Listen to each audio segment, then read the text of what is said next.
Hai teman-teman, gimana nih kabarnya? Semoga semuanya sehat-sehat ya. Jadi, kita dari Rumah Konsul mau membawakan podcast tentang resiliensi. Jadi, aku dari Hafsa Bidana Nasruddin. Teman aku ini dari... Halo, nama aku Flani dari Brand Activation. Oke. Jadi nih teman-teman, ada nggak sih yang baru bangun tidur nih ngerasa kalau hidupnya tuh susah banget, kayak penuh dengan beban, mau bahagia kok sulit gitu. Kayak masalah itu nggak selesai-selesai ya. Itu tuh bukan cuma teman-teman doang yang ngerasain, kita juga semuanya pernah ngerasain kayak gitu. Namanya juga makhluk hidup kan, penuh dengan perjuangan.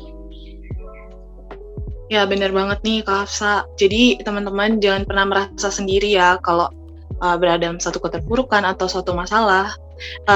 Nanti pada akhirnya juga kita bakal menemukan suatu jalan biar kita bisa tuh pada akhirnya bangkit dari masalah kita. Tapi sebenarnya teman-teman tahu nggak sih kalau kemampuan kita untuk bangkit dari suatu masalah tuh itu alami dari dalam diri kita loh, yang namanya resiliensi. Ya, bener banget resiliensi. Jadi apa sih Kak resiliensi itu? Oke, jadi seperti yang udah aku bilang tadi ya, jadi resiliensi itu kemampuan atau usaha mental dari dalam diri kita sendiri untuk bangkit dari segala masalah, keterpurukan, kegagalan, atau trauma bahkan yang sedang kita alami. Jadi kegagalan yang kita lalui itu biasanya kayak buat kita down atau mungkin merasa kayak this is the end of the world. Tapi sebenarnya ketika kita punya kemampuan resiliensi yang baik, udah dikelola dengan benar, di saat kita mengalami kegagalan atau ada masalah gitu tuh, kita pasti memanfaatkan masalah atau kegagalan itu tuh sebagai pelajaran atau pengalaman biar membantu kita bangkit dari keterpurukan tersebut kayak gitu. Wah, keren banget nih Kak resiliensi itu ya. Tapi kenapa sih Kak kok ada orang yang bisa cepet banget bangkit dari keterpurukan dan ada juga orang yang lama gitu bangkitnya?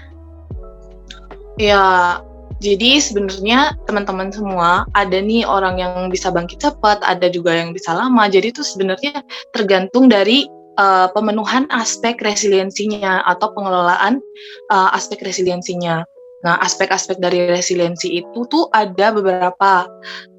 Yang pertama ada pengendalian emosi yang baik, terus pengendalian diri yang cukup dan baik juga, terus rasa optimis dari dalam diri, terus ada penganalisis, dia itu mampu menganalisis sumber masalah yang sedang dialami, terus ada empati yang tinggi, lalu self-efficacy yang baik, dan juga kemampuan untuk meraih sesuatu yang dia inginkan, kayak gitu. Ya, benar banget. Pengendalian diri atau pengaturan emosi itu maksudnya saat teman-teman berada dalam situasi yang menekan atau mengalami kegagalan dalam masalah. Teman-teman ini harus tetap tenang dan terkendali untuk menghadapinya. Misalnya, keadaan terpuruk dan stres tentang masalah dengan pasangan, dengan teman-teman, pengen marah rasanya, nangis. Tapi hal ini tuh untuk mencapai aspek dan pengelolaan resiliensi yang baik, teman-teman harus tetap merasa tenang gitu menghadapi situasi tersebut untuk mencari solusi yang dengan sikap yang lebih terkendali gitu. Benar banget. Kalau misalnya juga di situasi yang sama nih, teman-teman punya masalah sama pasangan teman-teman. Nah, kadang kan ada nih orang yang ketika punya masalah sama pasangannya, dia tuh pengen kayak ayolah berantem aja atau melempar-lempar barang atau pokoknya tanpa pengendalian diri gitu. Terus sebenarnya kalau misalnya kita atau orang tersebut udah memiliki kemampuan resiliensi yang udah diolah dengan baik, maka dia itu kayak udah mampu gitu loh untuk mengendalikan dirinya atau menahan dorongan-dorongan untuk agresif gitu, kayak berperilaku seperti tadi itu kayak melempar-lempar barang atau mungkin berantem gitu. Jadi ketika dia punya kemampuan resiliensi yang baik, dia juga udah bisa menjaga perilakunya agar tidak lepas kendali dalam keadaan itu kayak gitu. Betul, itu sudah termasuk aspek yang kedua ya Kak Flani. Aspek selanjutnya adalah optimis. Nah, dalam suatu kegagalan, harapan itu akan pertumbuhan lebih baik, akan sangat membantu ya teman-teman. Jangan kira harapan itu cuma bohong, tapi sebenarnya itu menjadi suatu ciri optimis dalam diri kita ya. Plus bisa bantu kita juga untuk bangkit dari kegagalan yang kita alami. Ya, bener banget nih. Tapi nih ya, Kak Hafsa, aku boleh nanya nggak sih, kalau misalnya kita tuh optimis atau berharap pas di ghosting sama crush kita tuh boleh nggak sih?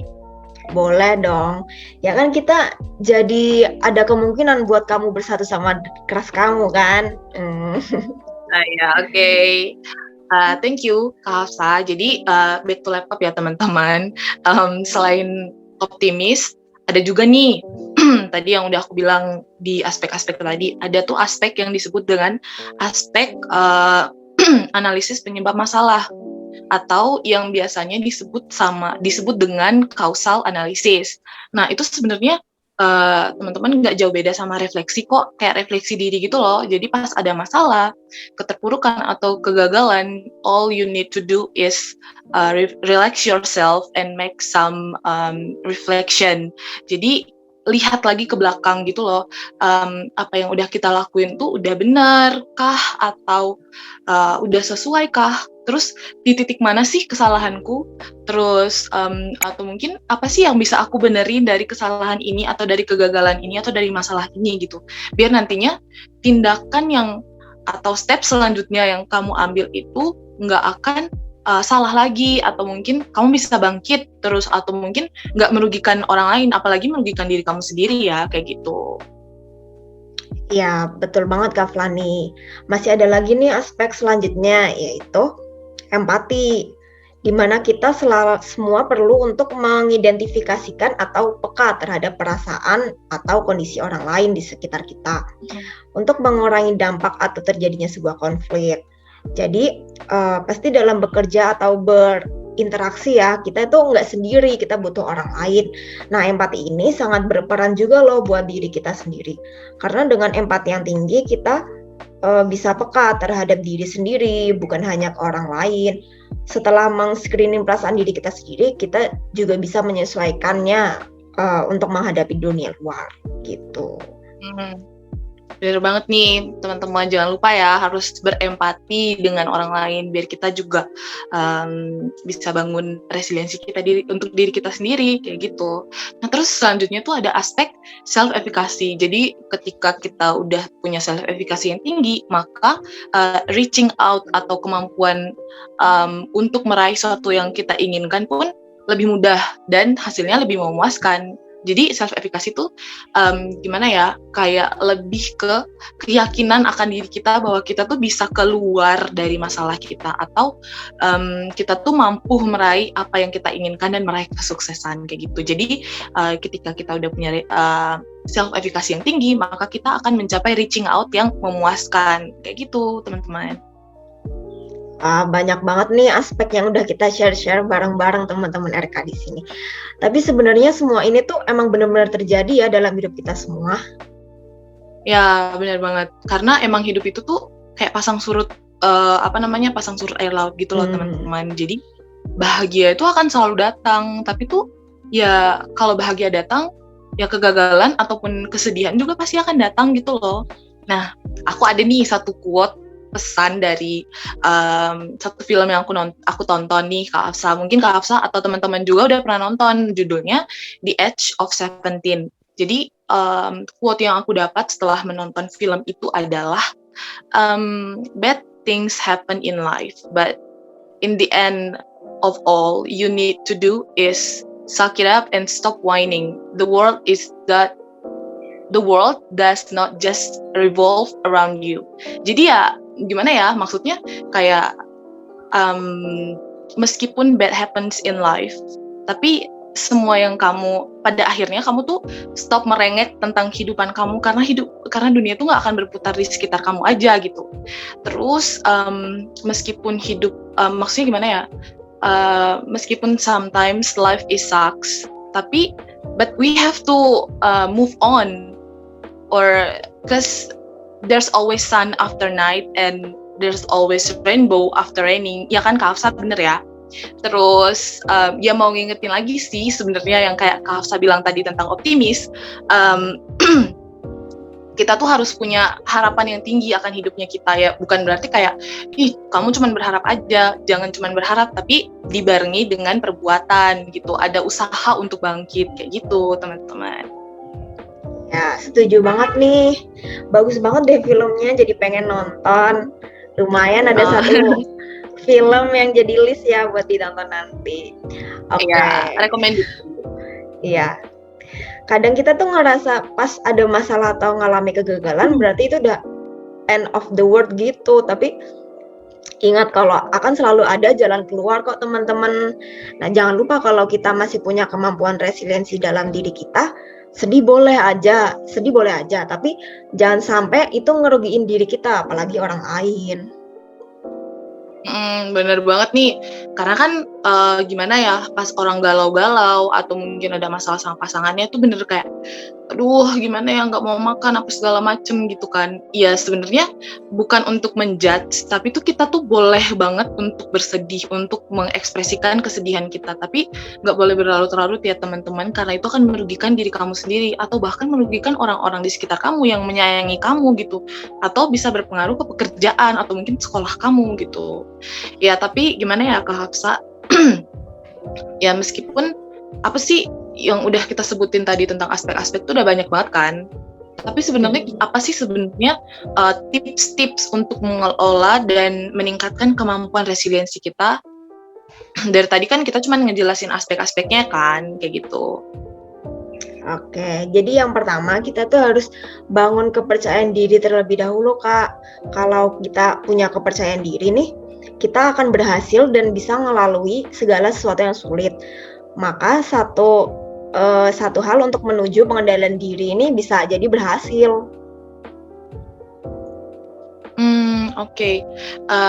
Berikutnya juga teman-teman, yang nggak kalah penting juga dari membangun kepercayaan diri itu, kita harus bisa mengubah persepsi tentang kegagalan. Nah, seperti yang udah kita alamin sebelumnya, kayak sebenarnya kita tuh bisa loh mengubah kegagalan yang udah kita alami itu sebagai pedoman keberhasilan kita. Kalau misalnya kita udah berhasil, kayak kita udah mengubah persepsi kita tentang kegagalan. Nah misalnya nih, aku aja deh, misalnya aku mendaftar di suatu kepanitiaan, dan kepanitiaan ini aku pengen banget karena kegiatannya kayak seru banget gitu loh di kampus atau di sekolah gitu. Tapi ternyata aku nggak diterima. Nah di situ tuh gimana sih aku harus memutuskan? Nah di sini untuk mengelola kemampuan resiliensiku, sebenarnya ya aku nggak boleh stuck di overthinking dong, kayak mikir, kayaknya pas wawancara tadi kakaknya nggak suka deh sama aku, atau mungkin kayak, mungkin penampilan aku nggak bagus ya gitu. Ya stop lah untuk overthinking. Kalau misalnya kamu mau mengolah kemampuan resiliensi kamu, di situ tuh kamu harus mengubah kayak, mungkin ada suatu syarat yang mungkin aku belum terpenuhi nih. Mulailah tadi kayak aku bilang kan, make some reflection. Nah di situ tuh ketika kita punya kegagalan, udah mengalami kegagalan itu ya, kita refleksi nih, kesalahan aku tadi di mana ya, aku harus perbaiki nih. Nah ketika udah aku perbaikin, itu bisa jadi pedoman buat kesuksesan aku nantinya di langkah selanjutnya gitu loh, atau mungkin untuk pengalaman yang lain, ya mungkin bisa untuk wawancara kerja atau mungkin yang lain gitu loh. Jadi jadiin kegagalan itu sebagai motivasi atau langkah baik untuk step selanjutnya dalam kehidupan kita, kayak gitu. Oke deh. Jadi kita kan udah bahas tentang aspeknya, udah tipsnya juga. Jadi boleh nggak sih Kak aku bahas tentang sedikit ciri-ciri resiliensi yang rendah itu? Boleh dong. Iya, jadi ciri-ciri resiliensi yang rendah itu, kita itu jadi nggak mudah bersosialisasi, keterampilan sosial kita tuh buruk, kita merasa tidak punya orang di sekitar kita yang mendukung, merasa nggak punya satu atau dua bakat yang lebih yang bisa kita andelin gitu, nggak yakin sama diri sendiri juga bisa, percaya sama kemampuan diri sendiri itu kayak rendah gitu. Terus kemampuan memecahkan masalahnya juga buruk, temperamen iya, nggak mudah beradaptasi iya, self image-nya negatif dan pesimis. Nah, ketika itu terjadi, resiliensi diri kita tuh perlu dipertanyakan, kayak apakah resiliensi kita itu rendah, seperti itu. Gitu ya Kak. Jadi kita tuh bakal sulit untuk bersosialisasi gitu ya mungkin. Terus kayak ya iya sih teman-teman beneran ya, kayak menurutku secara pribadi resiliensi ini sangat-sangat penting biar kita tuh di saat punya masalah nggak merasa kayak sumpah aku doang yang punya masalah di dunia ini, I'm the one and only that has a problem, the real problem, orang lain tuh nggak ada. Jadi kadang ada kan orang yang sampai kayak gitu dan itu bisa buat kayak depresi gitu kan, bener kan Kak Hafsah? Kayak beneran kayak kalau kita udah punya masalah tuh kayak kalau nggak punya kemampuan untuk mengendalikan emosi kita tuh bisa kayak merugikan diri sendiri atau orang lain kayak gitu. Nah terus kan tadi kan Kak Hafsah bilang udah jelasin tentang kalau ciri-ciri resiliensi rendah tuh kayak gitu kan. Nah kita tuh perlu nih masing-masing bertanya ke dalam diri kita sendiri, gimana sih resiliensiku, apakah rendah atau udah cukup, udah aku kelola dengan baik. Terus boleh dong Kak Hafsah bagi lagi tentang gimana sih kemampuan, gimana sih cara kita bertahan dalam kondisi setertekan apapun dengan adanya kemampuan resiliensi ini. Iya, jadi ketika kita ngerasa seperti itu ya, ingat bahwa semuanya itu nggak bisa kita kendaliin. Kita harus fokus sama prosesnya, bukan hasilnya. Mau hasilnya itu sukses ataupun gagal, selalu ada proses pembelajaran di situ. Nah, kalau kita sukses, kita belajar. Kalau kita gagal, kita juga belajar. So, enjoy the journey, trust the process. Gitu. Oke, benar banget. Trust the process, teman-teman. Maksudnya, ya aku yakin sih kita semua, aku, Kak Hafsah, dan semua teman-teman rumah konsul tuh pasti pernah melewati proses yang sulit dalam melewati journey kehidupan selama belasan tahun atau puluhan tahun kehidupan kita gitu kan. Jadi nggak ada yang semuanya menyenangkan, tapi kan semua yang buruk belum tentu memberikan sesuatu yang buruk. Pasti kan dalam cerita kegagalan sekecil apapun tuh pasti ada titik positifnya kayak gitu yang bikin kita jadi lebih baik gitu keluar dari kesulitan itu. Bener kan? Bener banget. Tadi kan kakak udah ngasih tipsnya nih, aku mau nambahin satu tips lagi dong. Oh iya boleh. Jadi dari aku sih kayak accept atau menerima apa yang kita dapatkan itu juga penting Kak. Tipsnya tuh kayak coba kamu lihat masalah itu dari helikopter view, jadi dari atas gitu. Kalau kita lihat dari atas kan kita jadi ngerasa masalah itu kecil. Jadi muncul rasa syukur dengan melihat dari helikopter view ini. Kita juga bisa mengenali diri kita, ada di posisi manakah kita saat ini gitu. Seperti apa perasaan kita dan juga apa yang kita alami. Kemudian yang kedua adalah mencari tujuan hidup kita. Jadi dengan rasa syukur itu kita bisa mengetahui bahwa perjalanan kita itu masih panjang loh. Tujuan kita masih panjang di depan, sehingga kalau kita bisa bersyukur atau menerima gitu, kita bisa menyusun strategi-strategi yang baru untuk melangkah ke depannya gitu. Bisa menyusun dengan lebih cermat lagi gitu. Ya setuju banget sih. Gimana ya, kita lihat dari pandangan helikopter gitu kan, jadi pas ngeliat ke bawah tuh kayak kecil, lihat dari pesawat tuh kayak wah semuanya kecil, berarti masalah bukan berarti menganggap remeh masalah ya teman-teman, untuk untuk memperjelas aja sih, bukan berarti kayak kalau misalnya kita lihat dari helikopter kayak tadi perumpamaan Kak Hafsah tuh, bukan berarti kita kayak menganggap remeh semua masalah, enggak, tapi dilihat titik positifnya ketika kita melihat masalah itu kayak aku bisa, maksudnya kecil itu maksudnya aku bisa melewati ini gitu loh, gitu. Jadi aku juga suka nih Kak Hafsah kayak bilang katanya Mahatma Gandhi bilang kalau kamu harus hidup dengan cinta, tapi bukan hanya hidup dengan cinta, tapi kamu juga harus mencintai hidup yang kamu punya. Jadi seenggak enak apapun hidup yang kita punya tuh kita harus mencintai, bener kan? Maksudnya kayak ya benar sih, kita harus mencintai hidup, jangan cuman kayak kita pengen dicintai oleh hidup, tapi kita juga harus mencintai hidup yang kita punya gitu, harus mensyukuri gitu apa yang udah kita punya, jangan banyak merengek tadi kayak dikata yang dibilang sama filmnya gitu kan, ingat kan tadi yang aku bilang ke Afsa. Iya. Nah, teman-teman, kalau teman-teman merasa nih punya ciri-ciri resiliensi yang rendah kayak aku sebutin tadi, tenang aja teman-teman, karena resiliensi itu bukan sesuatu yang kita dapatkan dari kecil, tapi kemampuan yang harus bisa kita olah seiring berjalannya waktu. Itu kemampuan tersebut itu untuk membuat diri kita semakin tangguh dan kuat dalam menghadapi masalah gitu. Iya benar banget. Tadi kan aku di awal bilang kan itu sebenarnya kemampuan alami, tapi bukan berarti kayak gimana ya, udah dari lahir kamu udah bisa kayak enggak. Meskipun itu kemampuan alami atau kemampuan mental yang udah ada dalam diri kita, itu tuh perlu diolah teman-teman seperti yang udah dibilang sama Kak Hafsa tadi. Ya bukan cuma buat teman-teman juga, tapi buat aku juga gitu loh, karena perjalanan masih panjang gitu. Kita perlu mengolah dan meningkatkan agar kita tuh kan tadi kan biar enggak punya kemampuan resiliensi yang rendah, akibatnya kan tadi kayak susah bersosialisasi gitu kan. Jadi nggak usah khawatir teman-teman, nggak ada better late than never. Jadi sekarang pun maksudnya belum terlambat gitu loh, maksudnya ya mending terlambat kan daripada nggak pernah sama sekali untuk mengolah resiliensi yang kita punya gitu kan.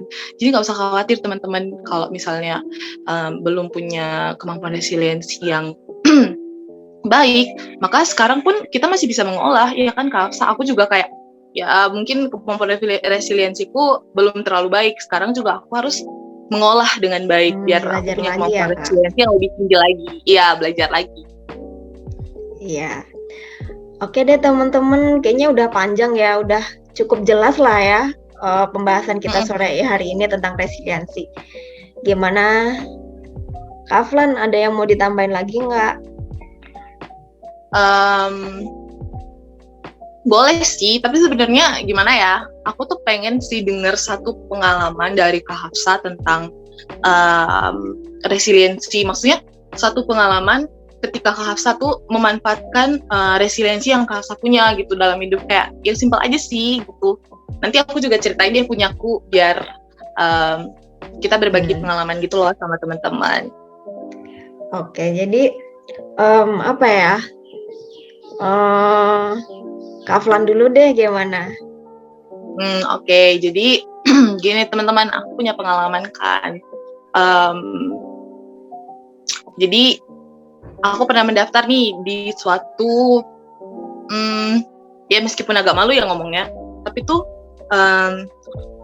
aku pernah mendaftar dalam suatu kegiatan yang aku udah pengen banget, karena di kegiatan itu tuh bisa mengolah kemampuanku dalam public speaking gitu-gitu kan. Tapi tuh di situ aku udah susun semua rencana kayak skrip apa yang harus aku omongin pas kayak mempersiapkan diri dengan ya cukup baik lah menurutku saat itu. Tetapi karena jadi kan wawancaranya tuh kayak banyak orang gitu kan. Nah terus sebelum aku nih kayak aku nggak tahu ya kenapa dia bisa bener-bener kayak pas dia ngomong tuh sama kayak skripku gitu loh Kak Hafsa.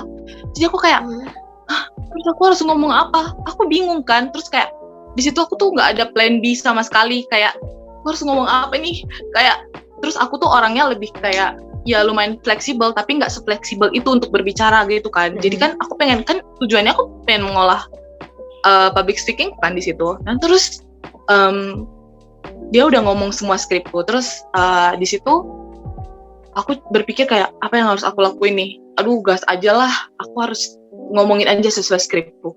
Dan jatuhnya kan skripku mirip-mirip kan sama orang yang sebelumku, dan pada akhirnya aku nggak diterima. Nah di situ aku belajar, aku nggak tahu apa kesalahanku saat itu, waktu itu ya aku nggak tahu sama sekali. Nah di situ aku belajar kayak dari situ aku nggak mau pas kabar, aduh maaf ya guys belepotan. Nggak apa-apa Kak. Jadi pas udah pengumuman tentang yang masuk atau enggak tuh aku nggak diterima. Nah terus aku sedih banget awalnya, sedih banget, padahal aku tuh pengen banget gitu loh public speaking dilatih, terus ada pengalaman kerja gitu-gitu kan. Tapi 2 hari setelah itu, ya 2 hari cukup lama lah ya, tapi ya karena ke distract tugas dan lain-lainnya, aku mulai berpikir nih, sebenarnya aku masih punya banyak kesempatan lain, tapi ini aku bisa jadiin pelajaran. Nah, pelajaran yang aku ambil adalah siapkan plan sebanyak-banyaknya, jangan cuma B doang, tapi plan C, plan D, plan E, sebanyak-banyaknya, ya kan? Kayak kita harus siapin plan sebanyak-banyaknya, kita nggak tahu apa yang akan terjadi di depan. Nah, itu sudah termasuk bagian kecil dari resiliensiku kan, kayak menganggap masalahku tuh sebagai pelajaran untuk kedepannya. Jadi aku udah kayak, jadi setelah itu tuh aku juga ngikutin wawancara yang lain kan, kayak untuk melatih public speaking, aku diterima karena aku udah menyiapkan banyak plan kayak gitu loh. Tapi di situ aku nggak tahu sih kayak diwawancarain kayak gimana orang-orang sebelumku gitu. Karena ya itulah, yang paling penting adalah kita mau mengubah persepsi kita tentang kegagalan, karena itu bisa jadi motivasi kita dong. Kayak ya mungkin aku nggak diterima di sini, bisa jadi aku bisa diterima di tempat lain ketika aku udah mengasah kemampuanku menjadi lebih baik lagi dan menyiapkan plan ya teman-teman, itu juga salah satu tips. Nah sekarang gimana nih kalau pengalaman Kak Hafsa? Ya jadi gimana ya, agak malu juga sih ngomongnya, tapi nggak apa-apa. Jadi dulu tuh aku introvert banget, jadi sampai sekarang pun masih. Cuma dulu tuh saking parahnya aku tuh sampai nggak berani keluar kamar sebelum suara di luar kamar tuh hening. Kayak di kosan kan rame tuh, jadi aku nggak mau ketemu orang gitu. Aku nggak tahu cara nyapa teman-teman, nggak tahu cara gimana biar bisa join bareng mereka, bisa ngobrol-ngobrol kayak gitu. Aku nggak ngerti. Jadi daripada aku awkward kayak gitu, lebih baik aku nggak ketemu mereka. Jadi aku di dalam kamar terus sampai keluar itu paling malam atau pas siang, pas udah pada selesai aktivitas pagi, udah pada berangkat kuliah gitu, udah mulai hening gitu, baru aku keluar. Nah, itu kan waktu awal-awal kuliah ya. Kalau sekarang itu aku udah bisa mulai nyapa-nyapa orang, udah berani untuk ikut kegiatan, untuk ya berinteraksi gitulah sama orang-orang baru gitu. Ya jauh banget sih sama dulu yang bahkan mau ngomong sama orang itu nggak berani natap matanya. Bahkan kadang-kadang tuh suara aku tuh sampai bergetar gitu kalau ngobrol sama orang. Kalau sekarang bahkan aku ikut kelas public speaking juga, walaupun nggak jago-jago banget, cuma bisa lebih mengatasi gitu. Gitu aja sih Kak. Iya. Ih, keren banget. Gimana ya, berarti aku tahu gitu loh, karena jadi curhat. Karena aku juga orangnya introvert. I know what it feel like. Ketika kita udah kita dituntut untuk bergabung sama orang banyak di saat kita tuh nggak pengen ketemu orang banyak. Itu tuh usahanya sebenarnya gede banget teman-teman. Mungkin teman-teman yang punya kepribadian ekstrovert belum terlalu memahami gitu ya. Tapi mungkin ada teman-teman di luar yang ambivert atau introvert bisa merasakan hal ini. Jadi ini tuh bukan hal yang mudah. Tapi karena mungkin Kak Hafsa udah punya kemampuan resiliensi yang cukup baik, sehingga dia udah mau berusaha untuk keluar dari zona nyamannya dia. Atau mungkin karena tuntutan, dia juga harus memiliki kemampuan resiliensi yang baik dong. Jadi ya itu juga termasuk usaha ya teman-teman. Nah, dari cerita kita tadi, cerita nyata ya teman-teman, ini masalah yang nyata. Pasti teman-teman udah mulai paham dong tentang resiliensi itu kayak gimana. Ya sebenarnya kita tuh bukan mau ngajarin sih, tapi lebih ke mengenalkan kepada teman-teman, atau mungkin menyadarkan teman-teman kalau kita tuh punya kemampuan resiliensi yang harus diolah buat kebaikan diri kita sendiri, ya kan Kak Hafsa? Benar. Jadi ya menurutku udah cukup sih podcast kita hari ini. Ya, pembahasan kita udah panjang banget. Udah Iya. dari apa kan? Dari aspek ada, tips ada, terus ciri-ciri Ada resiliensi kayak rendah ada, udah apa itu pengalaman juga resiliensi, udah. pengalaman juga udah kan. Semoga itu cukup buat teman-teman sekalian. Dan ini udah cukup membangkitkan semangat teman-teman buat punya resiliensi yang lebih baik lagi, mau diolah jadi lebih baik lagi biar kita jadi manusia yang lebih baik lagi kayak gitu. Jadi thank you ya teman-teman udah mau dengerin kita sampai detik ini. Sekarang saatnya kita untuk undur diri dari podcast ini. Thank you teman-teman. Thank you Thank you juga Kak semuanya. Marta. Ya, thank you Kak Fani. Maaf ya teman-teman kalau ada salah kata atau salah ekspresi atau apa ya, Ada salah kurang-kurangnya lah. pengucapan. Iya, ada kurang-kurangnya gitu ya. Oke, bye teman-teman. Thank you semua. Dadah. Dah.